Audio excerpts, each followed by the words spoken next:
Open your browser and visit my.ixbroker.com/login. On Android, tap the menu in the top right corner. Select Add to Home Screen. Tap Add. It will appear like a normal app icon. On iOS, tap the share icon at the bottom. Scroll down and select Add to Home Screen. Tap Add and it appears instantly. You can now open our web app instantly from your home screen. Open your browser and go to ixbroker.com platform. Scroll down and in the mobile app section, tap the Google Play icon. If you see a warning, tap OK or download anyway. Once downloaded, open the file from your notifications or downloads.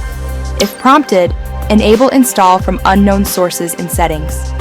Tap Install, then Open. You now have the full Android app installed on your device.